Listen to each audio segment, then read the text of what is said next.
The title of this talk is An Approach to Neonatal Seizures. This talk is intended for neonatologists and clinical neurophysiology fellows at Nicklaus Children's Hospital. I'd like to start this talk with a question. Why is it important to distinguish seizures, that is, paroxysmal epileptic events, from other types of paroxysmal events? Paroxysmal events can be physiologic or pathologic. Pathologic events can be non-epileptic or epileptic, to which, as we previously stated, we will refer as seizures. The different types of paroxysmal events require different approaches. Paroxysmal physiologic events do not require testing, anti-epileptic drugs, nor treatment for primary conditions, since they are not produced by one. Paroxysmal pathologic non-epileptic events require testing, do not require anti-epileptic drugs, and may or may not require treatment for the primary condition producing them. Seizures require testing, may or may not require anti-epileptic drugs, and treatment for primary condition may or may not be needed or possible. So, when faced with a neonate having paroxysmal event, sorting them out is of paramount importance. And a good way to start the sorting process is by separating physiologic events from pathologic events.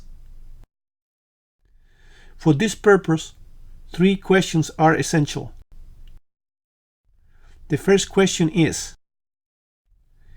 there any evidence of CNS involvement other than the paroxysmal event itself? For example, paroxysmal events in a hypoactive neonate with third nerve palsy are more likely to be pathological than paroxysmal events in a healthy neonate. The second essential question is, does the paroxysmal event have pathological repercussions? A paroxysmal event that occurs at the same time as an apnea, for example, is more likely to be pathological than one that occurs in a neonate that is looking around and interacting with the environment.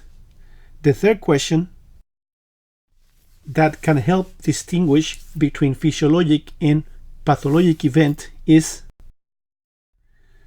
does the paroxysmal event have pathological characteristics?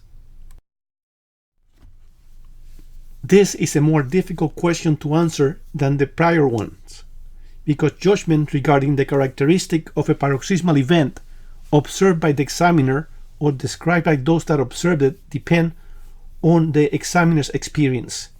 In my opinion, when the nature of a paroxysmal event is in doubt, it is better to consider it pathological and investigate further than to attach to it the label of physiologic, only to find out later that most likely they were not. So, if the answer to any of these three questions is affirmative, the paroxysmal event should be considered pathological.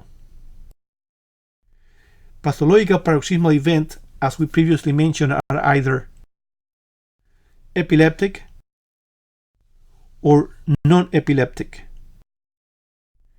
Again, three questions are essential to distinguish between these two possibilities.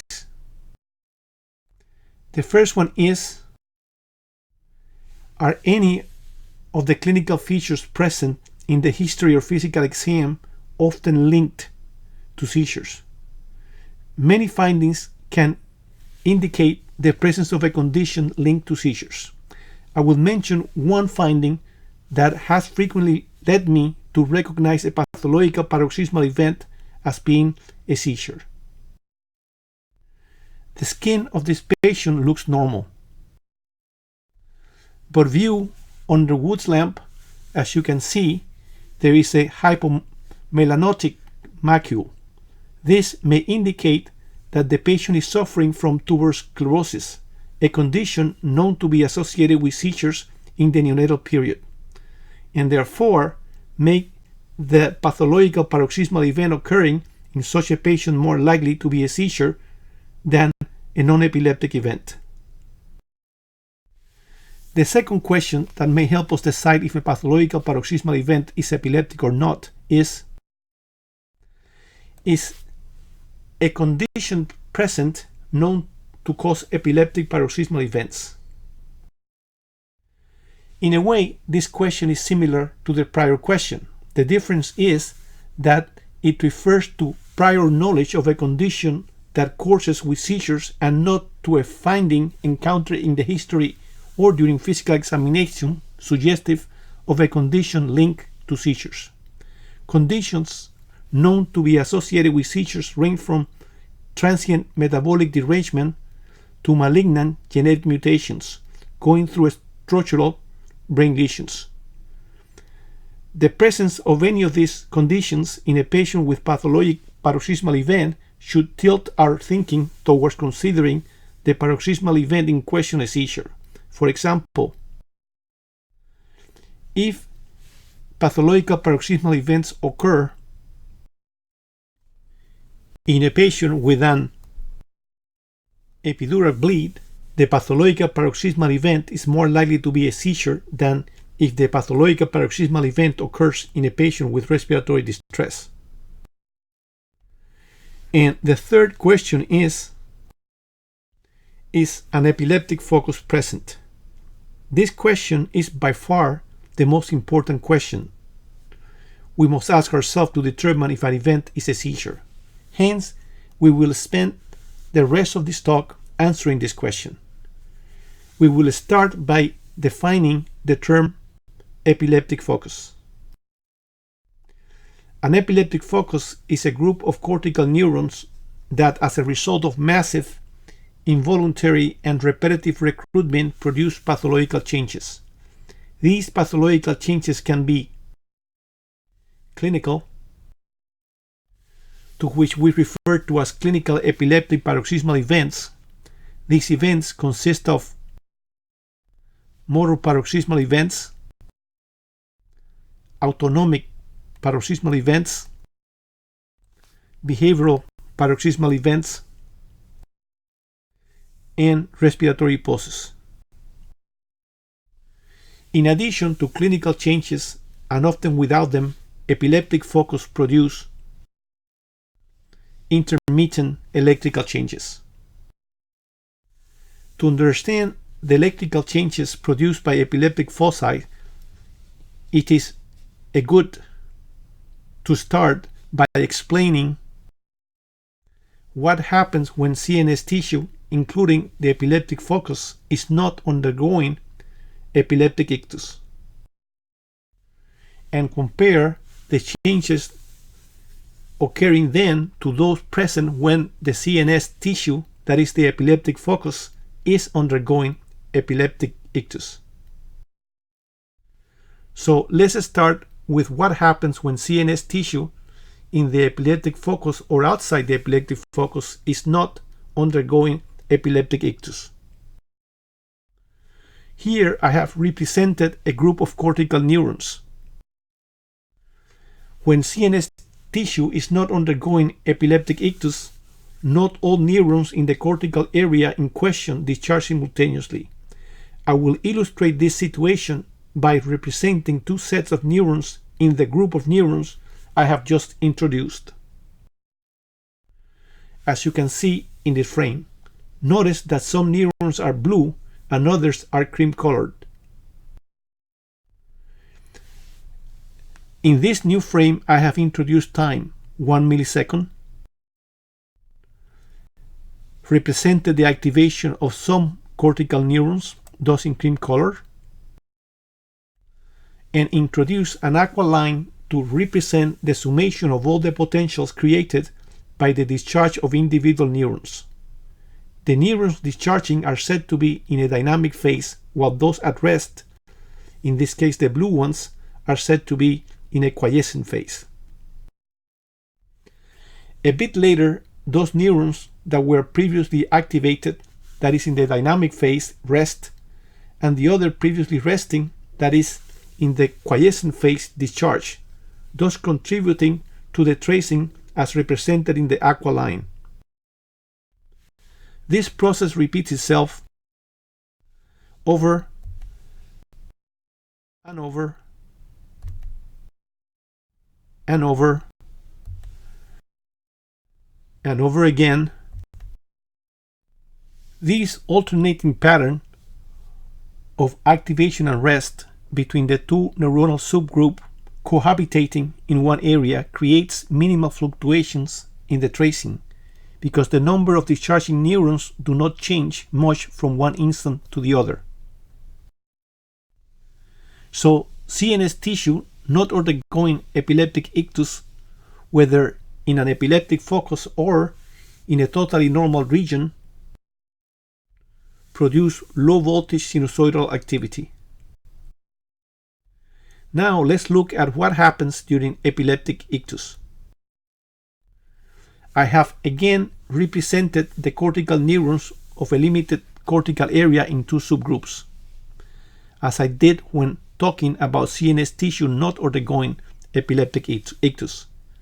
I have done so this time to illustrate what goes on when CNS tissue is undergoing epileptic ictus. As we will see, the group behavior of cortical neurons undergoing epileptic ictus differs greatly from the group behavior of cortical neurons not undergoing epileptic ictus. Cortical neurons undergoing epileptic ictus behave as a synthesium.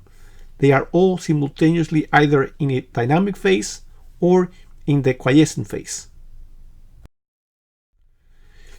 In the quiescent phase, all are at rest, producing minimal electrical activity as illustrated by the low amplitude of the undulation of the aqua line represented in this frame. But in the dynamic phase, all discharging at the same time produce a high amplitude activity. This pattern repeats itself,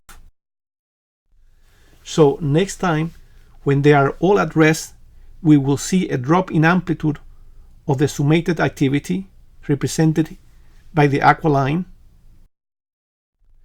Next, they all become activated at the same time, producing a high amplitude wave.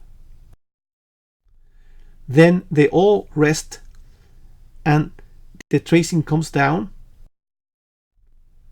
Then all discharge and the tracing goes up. Then all rest and the tracing come down. And then all discharge and it goes up again. So CNS tissue during epileptic ictus produces repetitive higher voltage sharper activity than when not undergoing epileptic ictus. We all know how electrical changes brought about by CNS tissue undergoing epileptic ictus are distinguished from the electric changes produced by CNS tissue not undergoing epileptic ictus, and that is by getting an EEG. The electrical changes that occur during epileptic ictus, those I have just represented by the aqua line in the previous frames, consist of an evolving pattern characterized by changes in amplitude, frequency, and morphology, with or without contiguous spread or saltatory displacement of the activity to other cortical areas. Among the changes just mentioned, amplitude changes are often the most noticeable. They are characterized by a rise, a plateau, and a drop in amplitude. So we are usually able to pinpoint a beginning and an end to the event. Frequency changes are also important. At the beginning, the interpeak interval tends to be long. They shorten during the plateau phase and then increase again as the epileptic ictus ends. Morphological changes are also present. Compare the morphology of this wave with this one. They are morphologically quite different. So far we have considered the clinical and electrical pathological changes brought about by an epileptic focus undergoing epileptic ictus. I will now address the metabolic changes that occurred as a consequence of an epileptic focus undergoing epileptic ictus. Metabolic changes are best understood following the same format as used to explain electrical changes. Considering first CNS tissue not during epileptic ictus and after CNS tissue undergoing epileptic ictus. Metabolic changes most relevant for detection of an epileptic focus in neonates are oxygen fluctuations and glucose utilization. Let's first describe CNS tissue oxygen fluctuations not occurring during epileptic ictus. Here I have represented cortical neurons.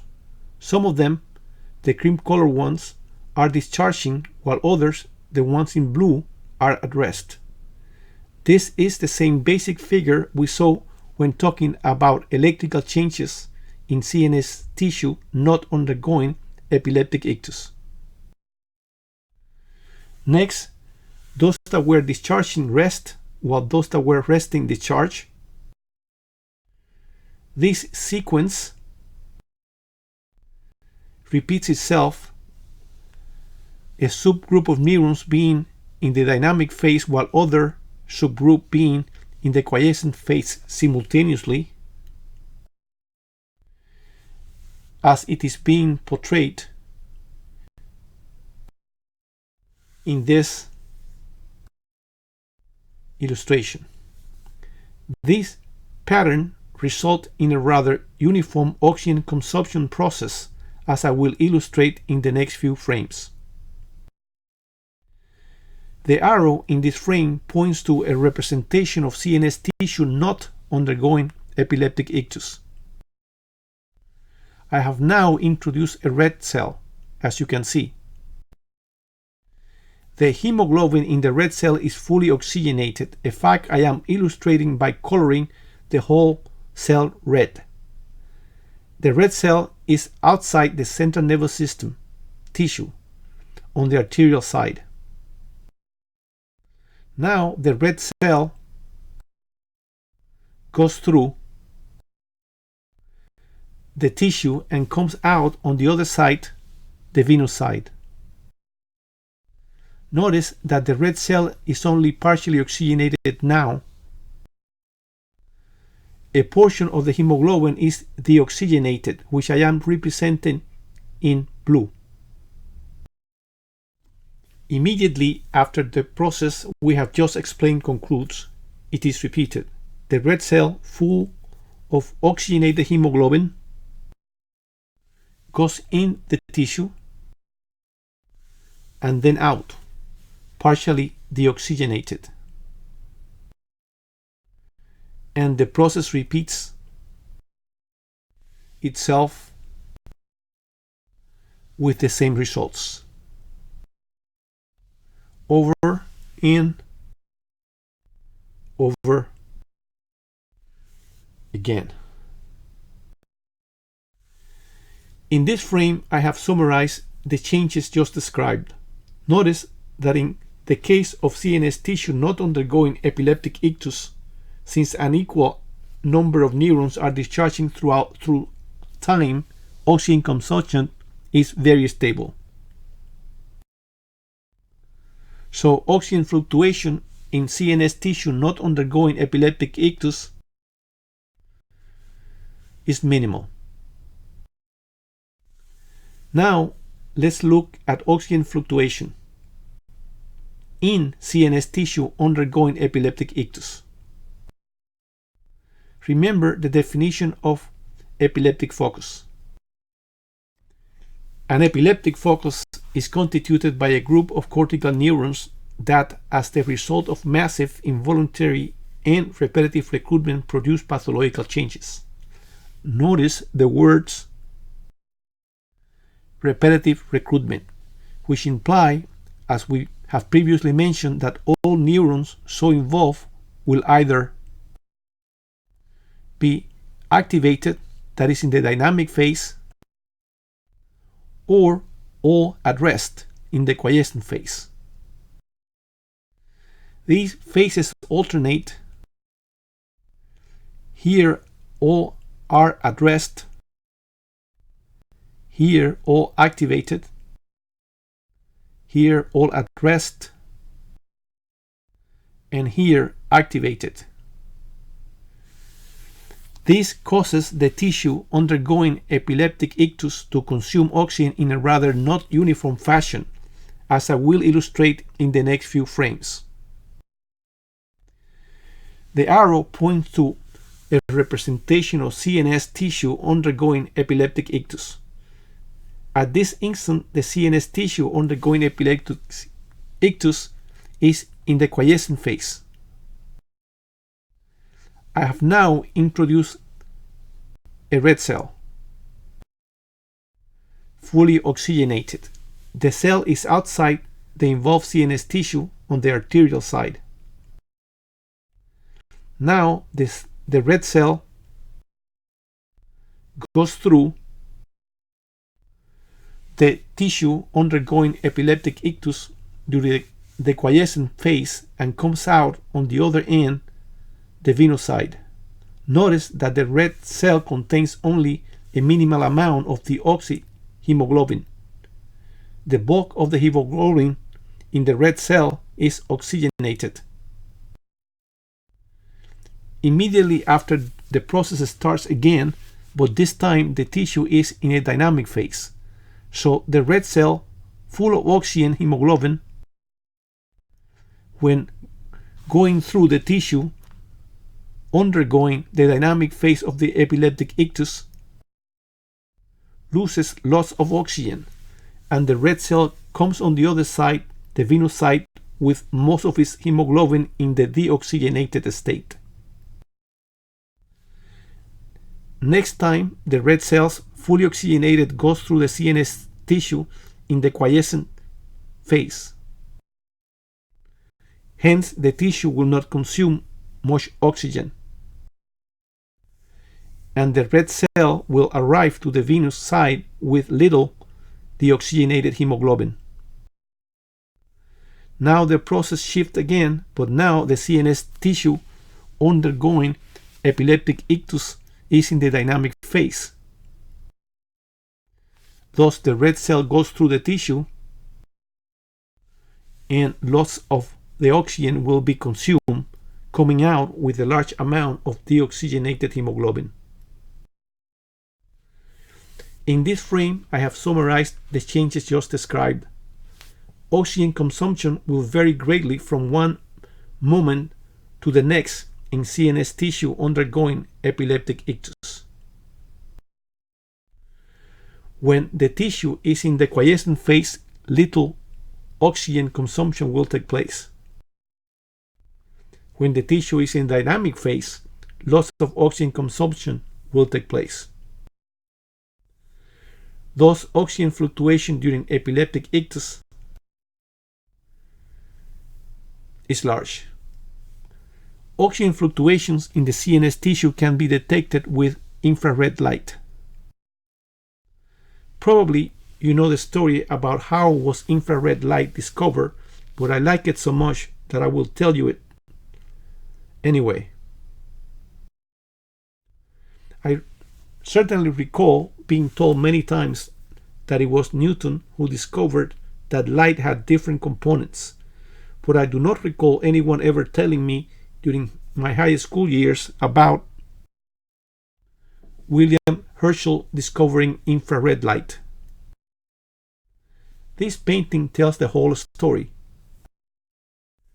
He noticed that thermometers placed close to the end of the red band of light recorded higher temperature than those thermometers placed further away from this band.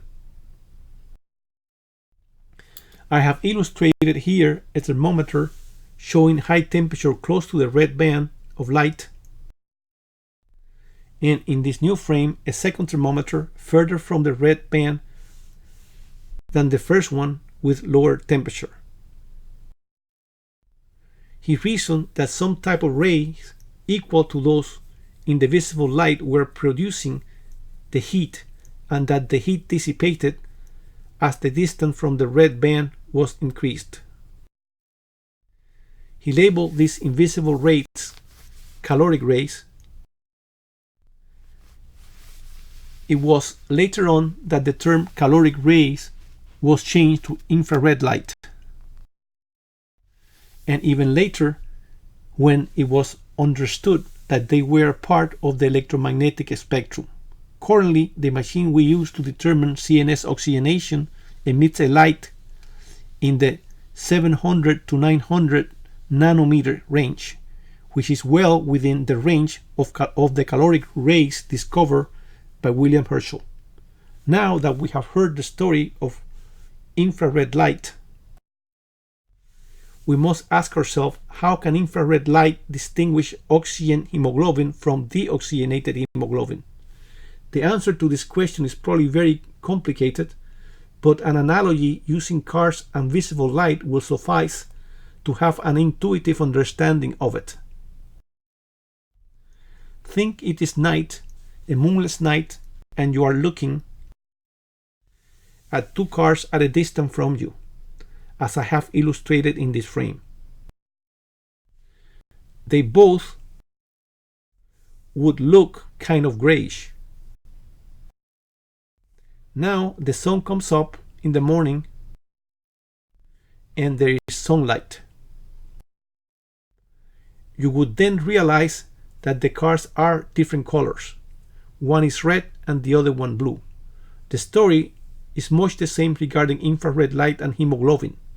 The only thing we need to do is to substitute the word hemoglobin for car and infrared light for sunlight. Imagine that you were able to look at oxyhemoglobin and deoxyhemoglobin at the same time. They both would look gray, as the two cars look gray in the moonless night. Now we illuminate them using infrared light. They show you different colors, as you can see in the frame, because they will have different refractory values to the infrared light. The equipment we use to emit infrared light and detect the changes in hemoglobin is called near-infrared spectroscope.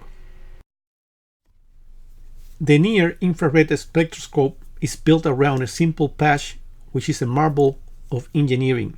I will explain this component in the next few minutes as I tell you about the whole equipment. The equipment has a computer with a monitor display consisting of a graph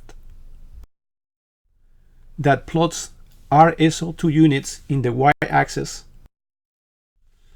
usually ranging from 45 to 80, and time on the x-axis.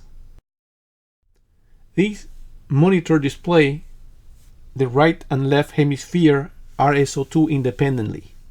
In addition to the computer, the equipment has the patch I mentioned to you before. The patch has two photoelectric cells, represented in this illustration by two little eyes, and an infrared emitter, powered by an infrared light source, here depicted as a flashlight. Now I will remove the actual patch, as you can see, to isolate the cartoonish representation of the near-infrared spectroscope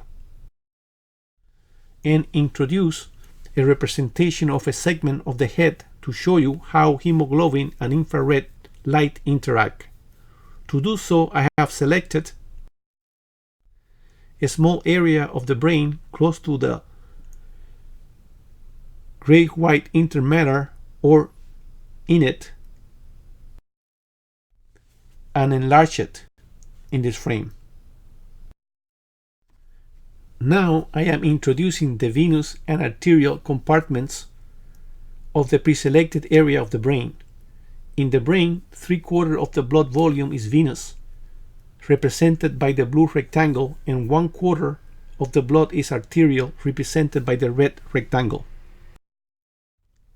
Now I have introduced in the venous and arterial compartments red cells. The arrow I have just introduced points to an area inside a red cell, which I have now enlarged to show one oxyhemoglobin and one deoxyhemoglobin. Notice that they both have the same color. Remember the color analogy.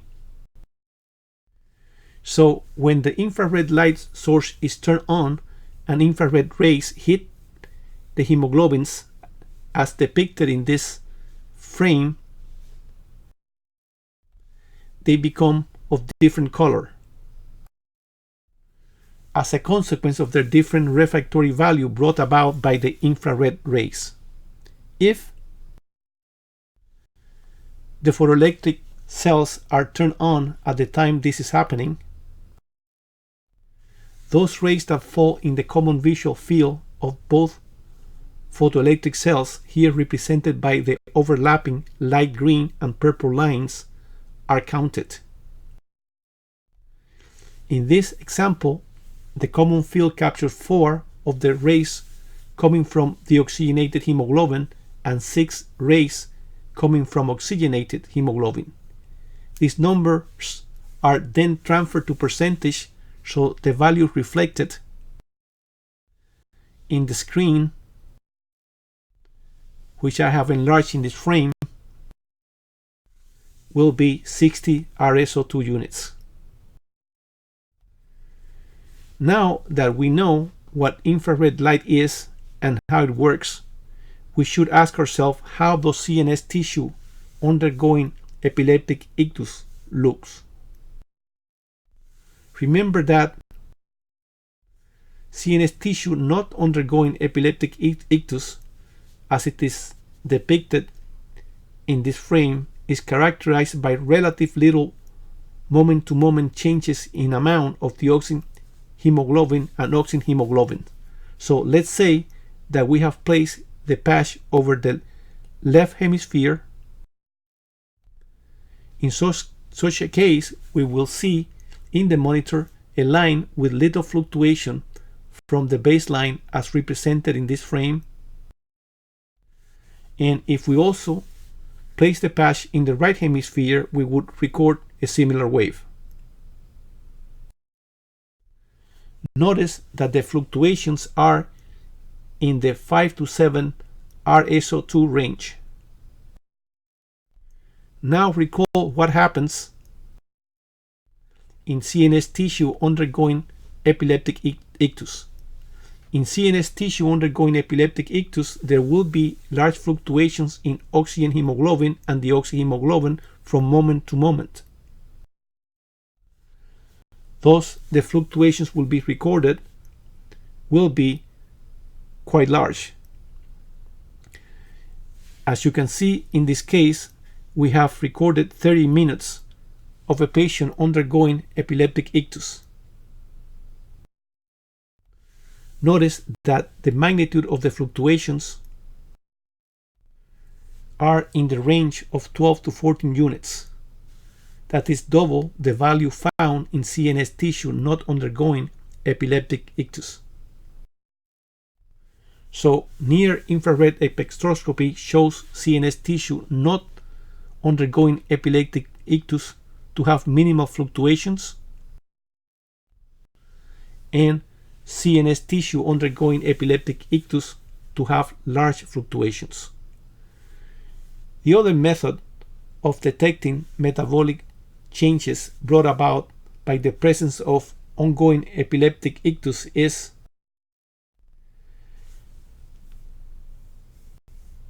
glucose utilization. Glucose utilization by CNS not during epileptic ictus is referred to as basal. Glucose utilization during epileptic ictus is increased. I will use this diagram to explain glucose utilization. The cubes represent sugar, the blue circle CNS tissue, and the arrow passage. On the left, I will represent the glucose utilization characteristic in CNS tissue not undergoing epileptic ictus. On the right, I will represent the glucose utilization characteristics of CNS tissue undergoing epileptic ictus. Glucose enters the CNS tissue. The CNS tissue not undergoing epileptic ictus consumes some glucose as represented by one cube staying inside the circle. The CNS tissue during an epileptic ictus uses double that. So the question is, how can we detect these changes? The answer is using a technique named single photon emission computed tomography that uses a fast decaying isotope and an equipment to count an amount of radiation being emitted. Let us first talk about the isotope. A fast decaying isotope would, 30 minutes after being activated, emit 50% of its total emission capabilities. 60 minutes after activation would have emitted 75% of its emission capability. And by 90 minutes, it would have emitted 100% of its total emission capability. An isotope with such parameter is used immediately after activation to tag glucose, producing a compound of isotope tag sugar. This compound is then collected in a syringe and, in the case of an ictal study, injected at the time of the epileptic ictus. The time of injection at the onset of the event is either guided by clinical electroencephalographic findings or both, as it was in this patient. In this patient, the initial clinical manifestations of epileptic ictus consisted of right arm jerks, and electrical manifestation consisted of left hemisphere high voltage repetitive rhythmic waves. So the isotope is injected, the compound enters the central nervous system tissue undergoing epileptic ictus and the CNS tissue not undergoing epileptic ictus. Once inside, the CNS tissue undergoing epileptic ictus takes lots of isotope type sugar as a result of high metabolic needs and a disproportionately increased blood flow to the area undergoing epileptic ictus. The CNS tissue not undergoing epileptic ictus takes much less of the isotope tagged sugar. Then the process of isotope decaying in relation to the injection time starts. The sugar is consumed, but the isotope tag in it remains. The amount of trapped isotope having a linear relation with glucose intake of the tissue at the time of the injection, as we previously mentioned. So let's say at 1 minute after infusion, the CNS tissue not undergoing epileptic ictus at the time of the injection will emit 2 units of radiation, and the CNS tissue undergoing epileptic ictus at the time of the injection will emit 6 units. Let me stress that the value I have given are just there for numerical convenience. So these values, 2 and 6 units, represent 100% of the radiation potential of the respective tissue.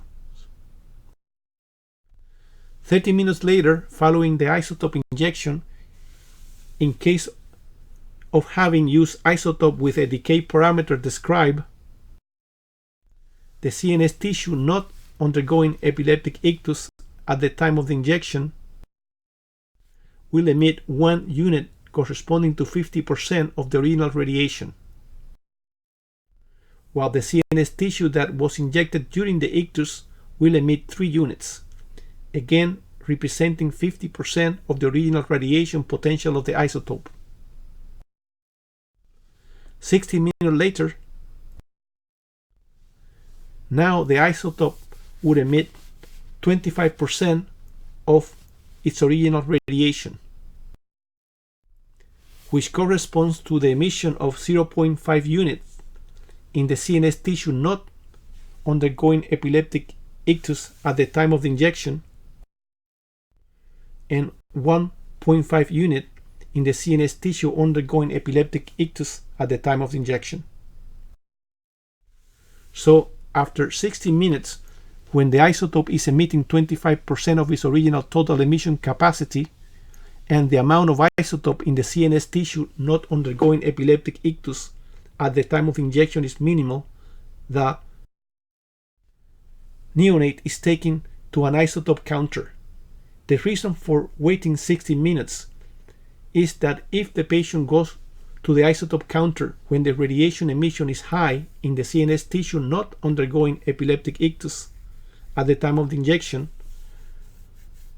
the picture will fail to show difference between CNS tissue undergoing epileptic ictus and the CNS tissue not undergoing epileptic ictus, because the high amount of emitted radiation in both tissue will overwhelm the capability of the isotope counter to notice difference among them.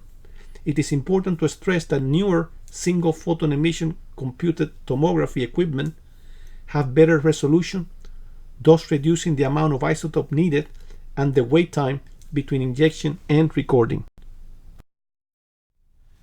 Be it as it may, once the machine is turned on, the images corresponding to the amount of radiation being emitted at the time by the different brain regions will be captured. In the case we use as an example, as you can see in this large image, the tissue not involved in the epileptic ictus will be less bright, that is more red, reflecting less amount of emitting isotope present in that area than the tissue in the area involved by the epileptic ictus at the time of injection. So, in conclusion, in neonates with paroxysmal event, determining the type is very important. Pivotal to this determination is understanding the changes brought about by an epileptic focus undergoing epileptic ictus. These changes can be clinical, consisting of motor, autonomic, and behavioral paroxysmal events, and respiratory pulses. Electrical, characterized by a sequence of waves evolving in amplitude, frequency, and morphology. And metabolic. Metabolic changes are characterized by large oxygen fluctuations detected by near-infrared spectroscopy and increased glucose utilization detected by single photon emission computed tomography. Thank you very much for your attention.